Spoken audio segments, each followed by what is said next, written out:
اردو آپ بیتی جس کا نام ہے دھندلی راہیں۔ یہ اس سلسلے کی قسط نمبر 27 ہے۔ مجھے امید ہے آپ کو میری یہ کاوش پسند آ رہی ہوگی۔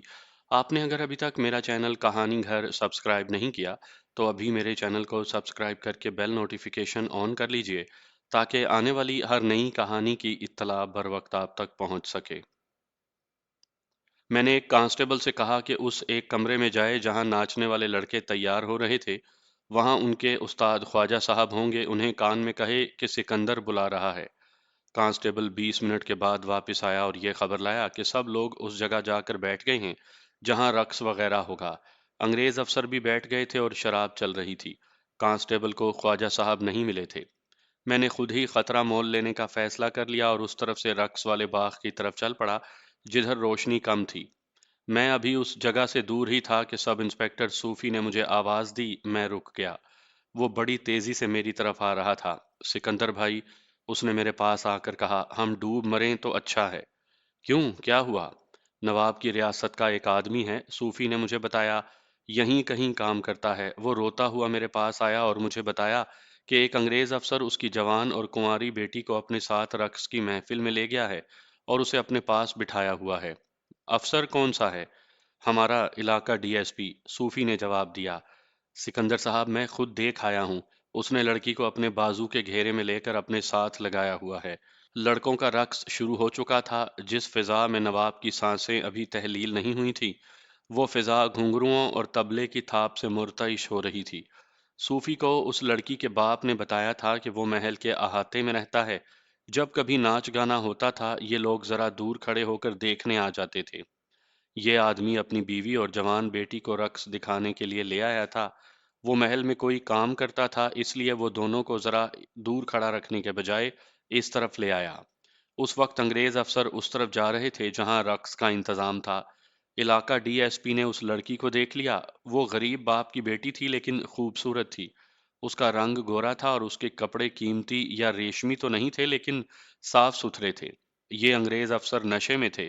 علاقہ ڈی ایس پی کی نظر لڑکی پر پڑی تو ہنستے ہنستے لڑکی کے کندھے پر ہاتھ رکھا اور اس کے باپ سے کہا کہ تمہاری بیٹی بہت خوبصورت ہے، ہم اسے ولایت لے جائیں گے۔ اسی طرح ہنسی مذاق میں وہ لڑکی کو اپنے ساتھ رقص کی محفل میں لے جانے لگا تو اس کے باپ سے کہا کہ تم فکر نہ کرنا، تمہاری بیٹی ابھی واپس آ جائے گی۔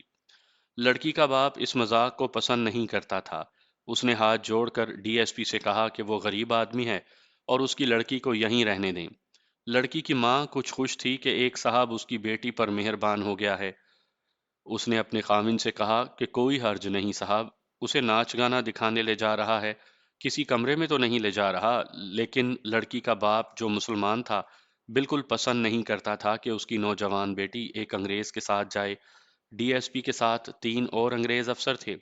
انہوں نے لڑکی کے باپ کو تھپکیاں دیں اور دوستانہ انداز میں لڑکی کو ساتھ لے گئے۔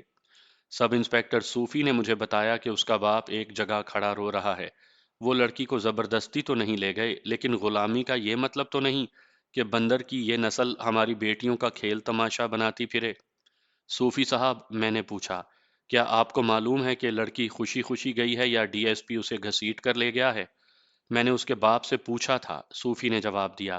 وہ کہتا ہے کہ لڑکی کی آنکھوں میں آنسو آ گئے تھے اور وہ بہت گھبرائی ہوئی تھی۔ میرا دماغ پہلے ہی جل رہا تھا۔ یہ واقعہ سن کر میں پاگل سا ہو گیا۔ یہ پہلا موقع تھا کہ غصے نے مجھ پر قابو پا لیا۔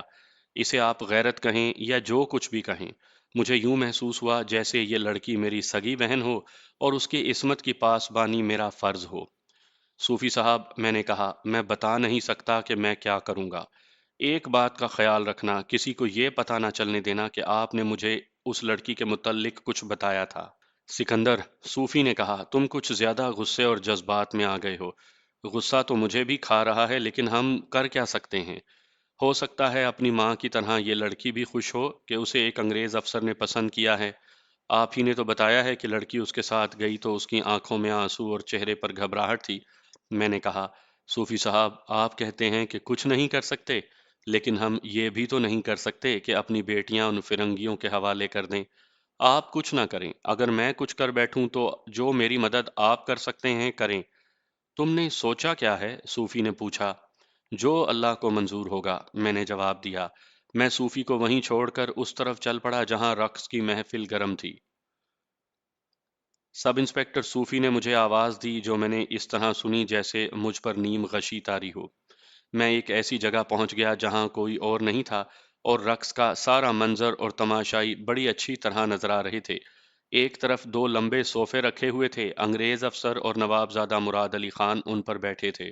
ہر انگریز افسر کی بغل میں ایک خوبصورت لڑکی تھی۔ یہ تو حرم کی لڑکیاں تھیں جن کا فرض اور پیشہ ہی یہ تھا کہ مہمانوں کے ساتھ لگ کر بیٹھیں۔ لیکن ڈی ایس پی کو دیکھا تو میں آگ کا شعلہ بن گیا۔ غریب کی بیٹی سیدھے سادے لباس میں تھی، وہ واقعی حسین لڑکی تھی۔ ڈی ایس پی نے اپنا بازو اس کی کمر میں ڈال رکھا تھا اور لڑکی پرے ہٹنے کی کوشش کرتی تھی۔ دور سے ہی پتا چل رہا تھا کہ ڈی ایس پی نشے میں ہے۔ میں نے یہ سوچا کہ پیچھے سے جاؤں اور اس ڈی ایس پی کے کان میں کہوں کہ شہناز مل گئی ہے، لیکن وہ یہاں آنے سے گھبراتی ہے، اس لیے ڈی ایس پی میرے ساتھ آئے۔ معلوم نہیں میری یہ سوچ کامیاب ہوتی یا ناکام، لیکن خدا نے بڑا اچھا سبب پیدا کر دیا۔ ڈی ایس پی کے ساتھ اسپیشل برانچ کا ایس پی بیٹھا تھا۔ ڈی ایس پی نے اس کے کان میں کچھ کہا، ایس پی مسکرایا اور اس نے سر ہلایا۔ یہ علاقہ ڈی ایس پی تھا جس کا نام وارن تھا۔ وہ اٹھا، لڑکی کو بھی اس نے اپنے ساتھ اٹھایا اور پیچھے کی طرف لے گیا۔ مجھے معلوم تھا کہ پیچھے اسی باغ کا ایک حصہ ہے جہاں درختوں پر چڑھی ہوئی بیلیں اور پودے بہت گھنے ہیں۔ ڈی ایس پی لڑکی کو اس طرف لے گیا، اس طرف اندھیرا تھا۔ باغ کے اس حصے میں سیر سپاٹے کے لیے کم ہی لوگ جاتے ہوں گے۔ میں سمجھ گیا کہ وہ لڑکی کو ادھر کیوں لے جا رہا ہے۔ میں وہاں سے ہٹا اور اندھیرے میں چلا گیا۔ کچھ آگے جا کر میں درخت پر چڑھی ہوئی بڑی گھنی بیلوں کی اوٹ میں رک گیا۔ ڈی ایس پی لڑکی کو ساتھ لیے بیلوں کی اس اوٹ کی طرف دوسری طرف سے گزرا۔ لڑکی نے گھبرائی ہوئی آواز میں کہا کہ صاحب بہادر، میں ادھر نہیں جاؤں گی۔ فکر نہیں، ڈی ایس پی نے بدمست آواز میں کہا، ڈرو مت، ہم پیسے دیں گے، ہم تمہیں ولایت لے جائیں گے۔ نہیں صاحب بہادر، لڑکی منت سماجت کر رہی تھی، میں ایسی لڑکی نہیں ہوں، مجھے پیسے نہیں چاہیے۔ وہاں اندھیرا تو تھا لیکن دور کی روشنیوں سے کچھ نظر آ رہا تھا۔ میں نے بیلوں کی اوٹ سے جھانک کر دیکھا، لڑکی رک گئی تھی اور ڈی ایس پی اسے اور بھی آگے لے کر جا رہا تھا۔ آخر اس نے لڑکی کو بازوؤں پر اٹھا لیا اور کہا کہ اونچا مت بولو، ہم ماریں گے۔ 20-25 قدم آگے سیمٹ کا بنا ہوا ایک بینچ تھا۔ ڈی ایس پی نے لڑکی کو اس بینچ پر لٹا دیا، لیکن لڑکی اٹھ بیٹھی۔ ڈی ایس پی نے پھر دھکا دے کر اسے پیٹھ کے بل لٹایا۔ لڑکی کے رونے کی آواز مجھ تک بھی پہنچی۔ میں پرائیویٹ کپڑوں میں تھا کیونکہ میں اسپیشل برانچ کا سب انسپکٹر تھا۔ میں نے پتلون پہن رکھی تھی، اس کی ایک جیب میں ریوالور تھا اور بائیں ران کے ساتھ میں نے خنجر باندھ رکھا تھا جسے بر وقت نکالنے کے لیے میں نے پتلون کی بائیں طرف کی جیب پھاڑی ہوئی تھی۔ جیب میں ہاتھ ڈالنے سے ہاتھ خنجر کے دستے پر جاتا تھا۔ میں نے ریوالور کے بجائے خنجر کا استعمال زیادہ مناسب سمجھا۔ جیب میں ہاتھ ڈالا اور خنجر کھینچ لیا۔ اس کی نیام اتار کر پتلون کی بیلٹ میں اڑس لی اور خنجر دائیں ہاتھ میں مضبوطی سے پکڑ لیا۔ میں پودوں کی اوٹ میں تیز چلتا ان کے قریب پہنچ گیا۔ ڈی ایس پی نے لڑکی کو زبردستی بینچ پر لٹا کر ہاتھوں سے اسے دبا لیا تھا۔ میں اوٹ سے نکلا، فاصلہ 7-8 قدم تھا۔ میں ڈی ایس پی کے پیچھے پہنچ گیا۔ وہ کھڑا تھا اور لڑکی پر جھکا ہوا تھا۔ میں نے اس کی پیٹھ میں آہستہ سے تھپکی دی۔ وہ فوراً سیدھا ہوا اور پیچھے کو مڑا۔ اس نے انگریزی میں بڑے غصے میں پوچھا کہ تم کون ہو؟ سب انسپکٹر سکندر، میں نے جواب دیا اور لڑکی سے جو اٹھ کر کھڑی ہو گئی تھی کہا، جا لڑکی، بھاگ جا یہاں سے اور سیدھی اپنے گھر جا۔ لڑکی دوڑ پڑی۔ ڈی ایس پی نے اس کی طرف دیکھا، 2 قدم چلا، پھر رک گیا اور انگریزی میں مجھے غلیظ ہندوستانی وغیرہ کہا اور اس کے ساتھ ہی اس نے دائیں ہاتھ کا مکہ سیدھا باکسروں کی طرح مجھے مارا، لیکن مکہ ہوا میں لگا، کیونکہ میں جانتا تھا کہ انگریز کا پہلا وار یہی ہوتا ہے۔ میں اس کے لیے تیار تھا، اس لیے میں نے منہ ایک طرف کر دیا اور مکہ میرے منہ کے قریب سے گزر گیا۔ وہ نشے میں تھا، اس کا مکہ ہوا میں گیا تو وہ آگے کو جھکا۔ اس کا پہلو میرے پیٹ سے چند انچ ہی دور تھا۔ میں نے اوپر سے خنجر کا وار ہاتھ پوری لمبائی تک اوپر لے جا کر پوری طاقت سے کیا۔ ڈی ایس پی کے منہ سے ہلکی سی آواز نکلی۔ میں نے خنجر دل کے مقام پر مارا تھا۔ وہ بڑا تندرست انگریز تھا۔ سیدھا ہوا تو میں نے اس کے آگے سے خنجر پوری طاقت سے پھر دل کے مقام پر ہی مارا۔ مجھے یقین تھا کہ اس کا دل کٹ چکا ہے۔ اس نے اپنے دل پر ہاتھ رکھا، پہلے اس کے گھٹنے زمین پر لگے، پھر وہ لڑک گیا۔ اگر خنجر کے یہ دونوں وار دل پر نہ لگتے تو وہ اتنی جلدی نہ گرتا۔ میں نے اسی کے کپڑوں سے خنجر صاف کیا، خنجر واپس ڈالا اور وہاں سے بڑے اطمینان سے چل پڑا۔ میں جس راستے وہاں تک گیا تھا اسی راستے واپس آیا۔ رقص کی محفل عروج پر تھی، کسی کو گرد و پیش کا ہوش نہیں تھا۔ میں نے خواجہ صاحب کو دیکھ لیا، وہ اس طرف کھڑے تھے جہاں سے وہ ناچنے والے لڑکوں اور لڑکیوں کو تیار کر کے آگے بھیجتے تھے۔ میں نے خواجہ صاحب کے کندھے پر جا ہاتھ رکھا۔ انہوں نے گھوم کر دیکھا، میں نے انہیں اشارے سے کہا کہ میرے ساتھ آئیں۔ خواجہ صاحب دانش مند انسان تھے، مجھے قناتوں کی اوٹ میں لے گئے۔ میں نے انہیں سنایا کہ میں کیا کر آیا ہوں۔ انہیں یہ بھی بتایا کہ میرے انگریز انسپیکٹر نے مجھے 1 گھنٹے کی مہلت دی تھی کہ میں شہناز کو لا کر اس کے حوالے کر دوں۔ خواجہ صاحب نے چونک کر میرے منہ کی طرف دیکھا اور کچھ دیر خاموش رہے۔ خواجہ صاحب، میں نے کہا، یہ نہ کہنا کہ سکندر تو نے جو کیا بہت برا کیا۔ آپ نہیں جانتے کہ میرے انسپیکٹر نے جو مجھے بہت چاہتا تھا کیسی کیسی ناقابل برداشت باتیں کہی ہیں۔ تم نے جو کیا اچھا کیا۔ خواجہ صاحب نے میرے کندھے پر ہاتھ رکھ کر کہا، اب تمہارا یہاں رکنا ٹھیک نہیں، لیکن میں جاؤں گا کہاں؟ میں بتاتا ہوں، خواجہ صاحب نے کہا، میں تمہیں وہاں بھیج رہا ہوں جہاں کچھ عرصہ پہلے بھیجنا چاہتا تھا۔ تم سیدھے حمید اللہ خان کے پاس پہنچو، میں تمہیں وہ جگہ سمجھا دیتا ہوں۔ کم و بیش 30 میل دور ہے، تمہارے پاس بہت وقت ہے۔ صبح سے پہلے پہلے تم منزل پر پہنچ جاؤ گے۔ چاند آدھی رات کے بعد اوپر آتا ہے، تمہیں راستے میں دن جیسی روشنی مل جائے گی کیونکہ چاند پورا ہے۔ خواجہ صاحب نے مجھے راستہ سمجھانا شروع کر دیا، موٹی موٹی نشانیاں بتائیں، گاؤں کا نام بتایا، اور یہ بھی کہ اس گاؤں میں پورے 20 گھر بھی نہیں۔ اگر حمید اللہ خان وہاں نہ ملا تو مل جائے گا، خواجہ صاحب نے کہا، وہیں ہوگا، نہ ہوا تو اس گاؤں کے کسی آدمی سے کہہ دینا کہ تم حمید اللہ خان کے مہمان ہو، اپنا نام بھی بتا دینا۔ وہ تمہیں دیکھ کر بہت خوش ہوگا، لیکن سکندر، یہ سوچ لو کہ وہ تمہاری عارضی پناہ نہیں ہوگی۔ اب تم ہمیشہ حمید اللہ کے ساتھ رہو گے، شاید میں بھی کسی وقت تمہارے پاس آؤں۔ جلدی نکلو، گھوڑا گھر میں تیار ہے۔ اور شہناز؟ کیا یہ پوچھنے کی بات ہے؟ خواجہ صاحب نے کہا، شہناز کو اپنے آگے یا پیچھے گھوڑے پر بٹھاؤ اور نکلو۔ ہاں، یہ سوچ لو کہ بڑے گیٹ میں سے تم کیسے نکلو گے۔ میرا خیال ہے ڈی ایس پی کے قتل کا ابھی کسی کو پتہ نہیں چلا۔ میں نے کہا، میں شہناز کو گھوڑے پر بٹھاؤں گا، خود آگے آگے چلوں گا اور گیٹ سے آرام آرام سے نکلوں گا۔ وہاں سب مجھے جانتے ہیں، مجھ سے کوئی نہیں پوچھے گا کہ گھوڑے پر کون ہے اور اسے کہاں لے جا رہے ہو۔ یہ تمہارے سوچنے کی بات ہے، خواجہ صاحب نے کہا۔ جب حمید اللہ کے پاس پہنچ جاؤ گے تو وہ سوچے گا کہ تم کیا کرو گے۔ یہاں سے نکلو۔ جو ہی پتا چلا کہ ڈی ایس پی کی لاش فلاں جگہ پڑی ہے تو یہاں قیامت کا سما بن جائے گا۔ سوچنے کا اور مزید کوئی بات کرنے کا وقت نہیں تھا، مجھے فوراً نکل جانا چاہیے تھا۔ مشکل یہ تھی کہ شہناز کو بھی ساتھ لے کر جانا تھا۔ میری ذہنی حالت بگڑی تو نہیں تھی، بدل سی گئی تھی۔ کبھی میں دلیر ہو جاتا اور کبھی دل پر بوجھ سا آ پڑتا، اور چند لمحوں کے لیے یوں بھی محسوس ہوتا جیسے میں خواب دیکھ رہا ہوں۔ خوف نے بھی دل کو دبوچا کہ میں پکڑا جاؤں گا، لیکن خوف کو میں نے یہ سوچ کر جھٹک ڈالا کہ میں پھانسی چڑھ جاؤں گا تو کیا ہو جائے گا۔ نہ بیوی تھی جس کے بیوہ ہونے کا افسوس ہوتا، نہ بچے تھے جن کے یتیم ہونے کا رنج ہوتا۔ میرے پیچھے رونے والا کوئی نہیں تھا۔ میں خواجہ صاحب کو خدا حافظ کہہ کر وہاں سے ہٹ آیا۔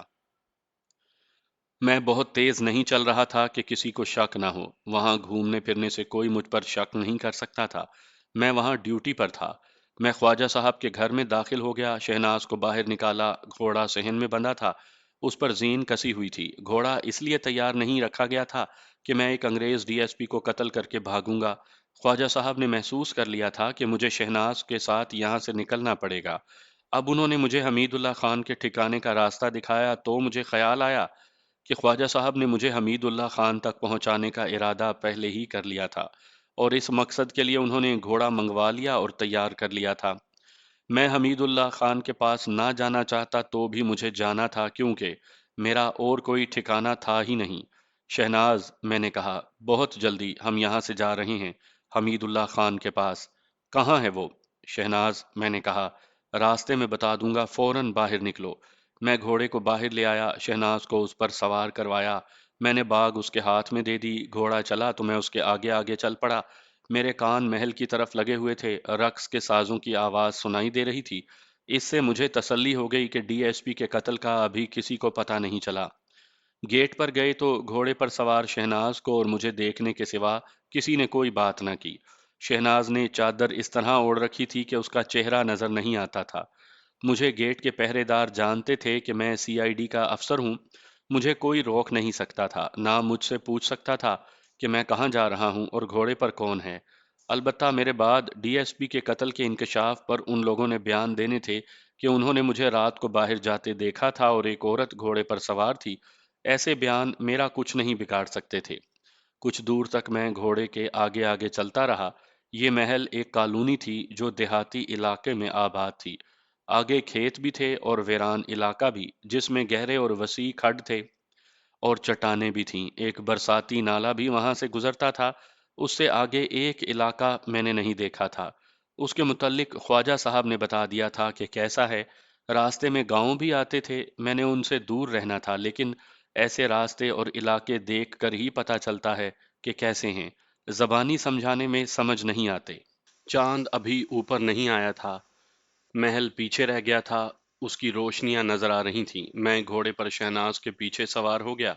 گھوم کر دیکھا، محل کی روشنیاں اس طرح نظر آ رہی تھیں جیسے افق کے اوپر آسمان میں الگ تھلگ پیلے پیلے ستارے ٹمٹما رہے ہوں، اور زمین و آسمان کے درمیان یہ شیطان کی آبادی ہو۔ نواب کی قبر پر چھڑکا ہوا پانی ابھی خشک نہیں ہوا اور اس کا بیٹا جشن منا رہا تھا۔ شراب کی صراحیاں خالی ہو رہی تھیں اور حوا کی بیٹیاں کھلونا بنی ہوئی تھیں۔ میں یہ سب کچھ دیکھ آیا تھا، پھر بھی یقین نہیں آتا تھا۔ گناہوں کی اس بستی میں ایک فرنگی کو قتل کر کے میں نے برا تو نہیں کیا تھا۔ تم نے کہا تھا حمید اللہ خان کے پاس جا رہے ہیں، شہناز نے کہا۔ ہاں شہناز، میں نے کہا، اب ہمیں وہیں پناہ ملے گی۔ کیوں؟ شہناز نے پوچھا۔ پناہ کا کیا مطلب ہے؟ تم مجھے چھوڑ کر واپس آ جاؤ گے نا؟ نہیں، میں نے کہا، میں واپس آنے کے لیے نہیں جا رہا۔ میں نے اسے بتایا کہ میں کیا کر آیا ہوں۔ شہناز چونک کر پیچھے مڑی، اس کی پیٹھ میرے سینے کے ساتھ لگی ہوئی تھی۔ اس نے چہرہ پیچھے کیا تو ہمارے گال ٹکرا گئے۔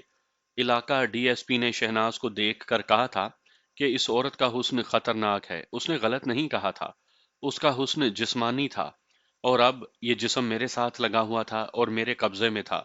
میں اس جسم کی تپش محسوس کر رہا تھا۔ اس میں کیا شک تھا کہ یہ جسم میری ملکیت تھا، لیکن میرا ذہن بھی میرے قبضے میں تھا، جس نے مجھے یہ سوچ دی کہ یہ جسم تیری ذمہ داری میں ہے۔ یہ تو نے کیا کیا سکندر؟ شہناز نے گھبراتے ہوئے کہا۔ اتنی اچھی نوکری ضائع کر دی اور قتل کے مفرور ملزم بن گئے۔ اگر تم وہاں نہ ہوتی تو میں قتل نہ کرتا، میں نے کہا۔ وہ لڑکی مجھے قاتل بنانے کا بہانہ بنی تھی۔ او سکندر، شہناز نے آہ لے کر کہا۔ گھوڑا اپنی چال چلا جا رہا تھا۔ میں نے اس کی تیز رفتار کرنے کے لیے ہلکی سی ایڑ لگائی۔ تعقب ہو سکتا تھا، وہ کاروں کا نہیں گھوڑوں کا زمانہ تھا۔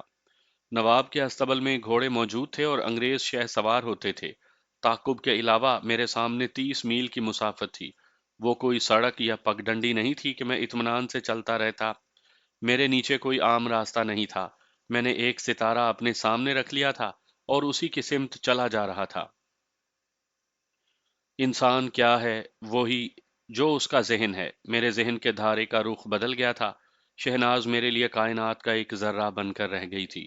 یہ کالی رات، یہ جنگل بیابان، اتنی حسین اور جوان عورت، ایک مرد تندرست اور توانا، یہ ایک نسخے کے اجزاء ہیں جو اکٹھے ہو جاتے ہیں تو بوتل سے جن نکل آتا ہے، جو بڑے حسین گناہ کا روپ دھار لیتا ہے، لیکن میں حسن و گناہ کی دنیا سے بہت دور نکل گیا تھا۔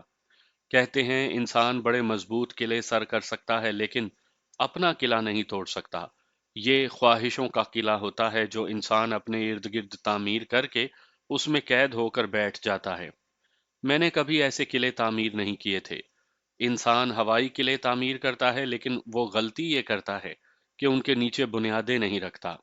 ہوائی قلعے مسمار ہونے کے لیے تعمیر ہوتے ہیں، اور یہ وہ لوگ تعمیر کرتے ہیں جن کے سامنے جینے کا کوئی مقصد نہیں ہوتا۔ میں نے اپنے لیے ایک مقصد پیدا کر لیا تھا۔ تم چپ کیوں ہو سکندر؟ شہناز نے کہا۔ باتیں کرتے رہو، خاموشی سے مجھے ڈر آتا ہے۔ میرے سینے سے طوفان اٹھ رہے ہیں شہناز، میں نے کہا۔ میں انہیں دبانے کی کوشش کر رہا ہوں۔ گھوڑا دوڑ رہا تھا، اس لیے ہم ایک دوسرے کی بات اچھی طرح نہیں سن سکتے تھے۔ گھوڑے کو میں اور زیادہ تیز دوڑانا چاہتا تھا، لیکن شہناز ڈرتی تھی۔ کبھی کوئی گھاٹی اترنی پڑتی تھی، کبھی کوئی گھاٹی چڑھنی پڑتی تھی۔ شہناز کبھی پیچھے ہٹ کر میرے ساتھ چپک جاتی، کبھی میرے دونوں بازو پکڑ لیتی۔ شہناز، میں نے منہ اس کے کان کے ساتھ لگا کر کہا، اب ہر ڈر اور خوف ذہن سے نکال دو۔